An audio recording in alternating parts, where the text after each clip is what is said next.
Oh, please wait until you see the video. Welcome again to Nina and Bapa's Bakery. A couple of weeks ago, I learned that a friend of mine, Jodi, was into sourdough baking, which was a kind of a surprise to me. There are just not that many of us around. So anyway, I shared with her a recipe for French bread made from sourdough, and she decided she was going to try and make it, which she did. Everything just turned out fine. But like I did when I first got started, she experienced a little bit of difficulty forming the loaves, turning this big bucket of dough into loaves of French bread. It's tricky because the dough is what they call slack. It's very moist and sticky. So today I thought I would share with Jodi the way that I form loaves from this sticky sourdough bread dough. So that's the point of this video, and I hope you enjoy it. Before I get started though, I've got to dress for the occasion so that my costume designer and coordinator won't get mad at me. This was an apron that he gave to me back on St. Patrick's Day. Dave Walk, a friend of ours. So Dave, just want to let you know I haven't forgotten about it. I'm not going to put on the hat because it touches the ceiling, and it looks kind of crazy. So anyway, without any further ado, let's get started. We're going to turn a bucket of sourdough dough into 4 beautiful loaves of sourdough bread. That's the plan. So enjoy it, and again, save the applause until the end. Thank you so much. So Jodi, this is where you started the other day. This has been folded, I think, 5 times this morning at 40-minute intervals, and as you can see, it's pretty active. So the first thing you have to do here is to figure out how to get this on the counter. And what I usually do is I just put quite a bit of flour on the counter, and a little bit on my hands. There's no. I mean, you just have to do it. Sometimes I try actually shaking it and seeing if it'll come out, and sometimes it kind of does. So that worked. And then I've got this mess inside, which I'm going to clean out with a bench scraper. Let me show you what that looks like. I ordered this from Amazon, Jodi. It's just a plastic. It's come in sets, and they're kind of handy because you can actually they scrape pretty easily, and you can get right in there and scrape out the dough. It's not actually a horror story, and just kind of makes things a little bit simpler. So I'm going to get out, maybe 95% of the rest of that dough. Keep scraping, and as you can see, once I get done, you get most of that dough out of there. It's pretty amazing. Okay, that's going to be good enough. I got a little bit left in there, but I'm not going to sweat it. So at this point, I'm going to put that bench scraper away. I'm going to flour this pretty well, and I'm just going to kind of, oh, you know what? I shouldn't have done that. I have another bench scraper in here. Sometimes it's handy with these scrapers. You can't see this, but I'm using the scraper to just kind of fold the dough onto itself and just kind of make it into a ball. That's kind of what you do. There you go. That's not too bad. I think you can see that okay. I don't knead it a lot. I don't push down on it. I just kind of leave it airy. And now, so that's that. Now, my plan is to, and here again, you can get really anal about this. and weigh this and divide it into fours. But to tell you the truth, Jodi, I'm just gonna take my big kitchen knife and roughly cut it into 4 pieces that at least, you know, kind of look equal at the, there you go. So there's your 4 pieces. And now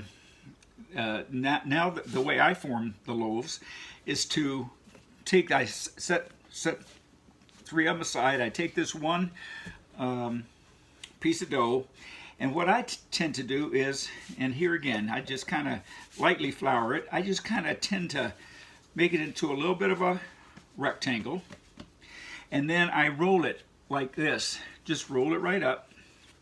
And you know, sometimes you can pinch that seam if you have a mind to.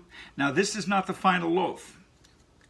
What I'm going to do now is set that baby aside and put it right up here.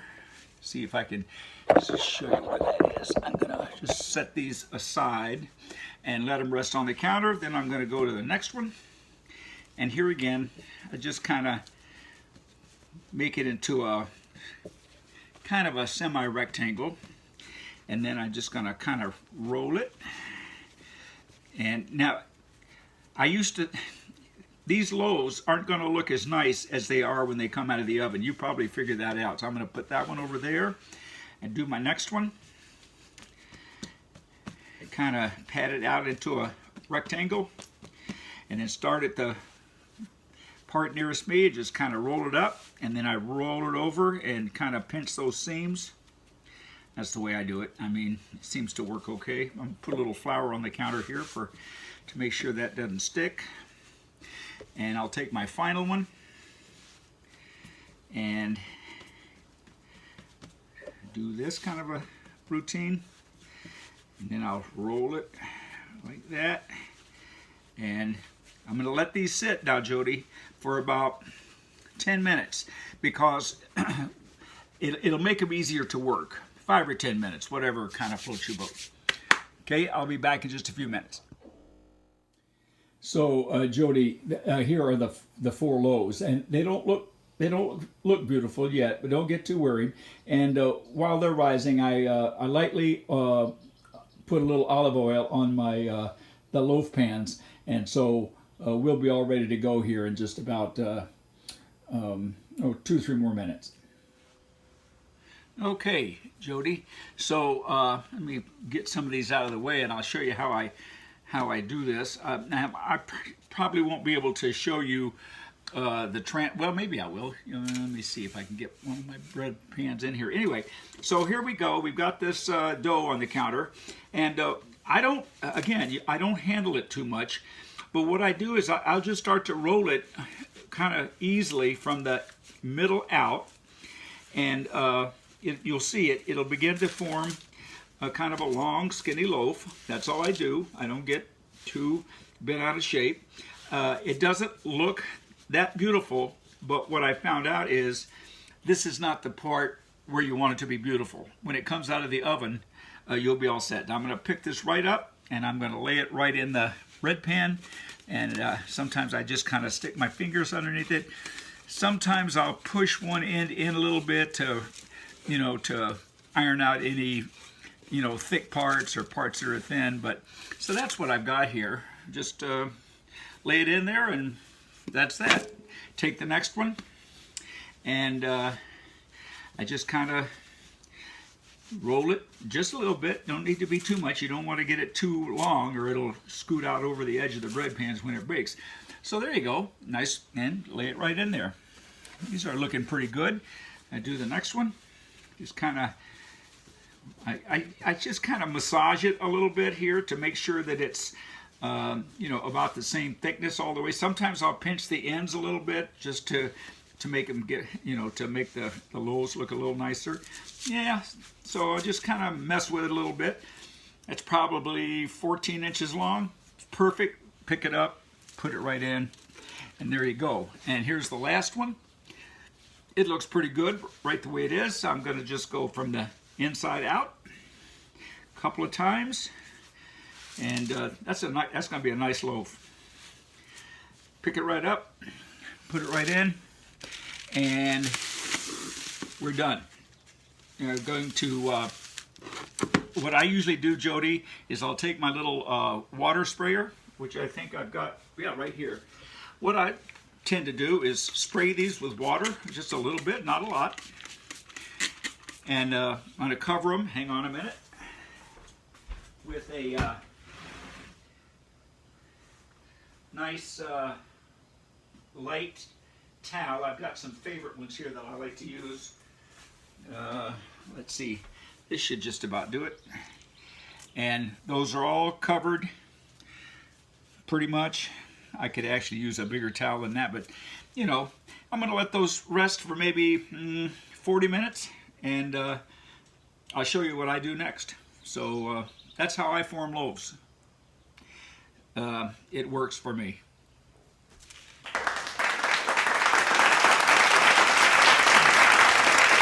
Okay, Jodi, so these loaves have about doubled in volume, I would say. So here's my plan. This is not complicated. I have a serrated kitchen knife, which I just sharpened to make sure they, and this is all I do. I just go 1, 2, 3, 4. Sometimes I go back just in case. Now I'm going to go ahead and do all of these real quickly and get that part done. Not a big deal. Yep, it's going to be a big loaf there. See how that's skinny in the center? That's why I mess with them before I put them in the loaf pan. This loaf is going to come out looking a little funny. I won't give that one away probably. Well, anyway, there we go. Now I've got my egg white in a little water, and I just go ahead and brush these babies real quick. I'll tell you what, I'm just going to do this one, and then you'll get the idea. I don't want to spend the whole video showing you how to brush 4 loaves. Okay, so I just then make sure you get it in those little cracks that I made with the knife, whatnot, serrations. And then what I do is I take my sesame seeds and I just do a major sprinkle. Not that big of a deal. I'm going to do that to each of the 4 loaves and then put them in the oven, and we'll see what comes out in about, I don't know, 20 minutes. Thanks for tuning in. And here they are, straight out of the oven. I checked the internal temperature with a thermometer, and it was around 200 degrees, so that's plenty. That means the loaves are done, and they went 15 minutes on one side, and then I turned them 180 degrees inside the oven because our oven doesn't heat evenly, and they came out nice. Yeah, so they free up. This is you know, real nice loaf, and I mean that's how I form these babies. And we cut them in half, Jodi, and then freeze them. You can get 2 halves in a bag, and you know, put them in the microwave for a bit, or wrap them in foil and put them in the oven, and they're just like brandy new. So this is a beautiful loaf here. I love the that's what happens when you don't you know, knead the bread or mess with it too much. You get that nice effect on the sides. So anyway, that's that.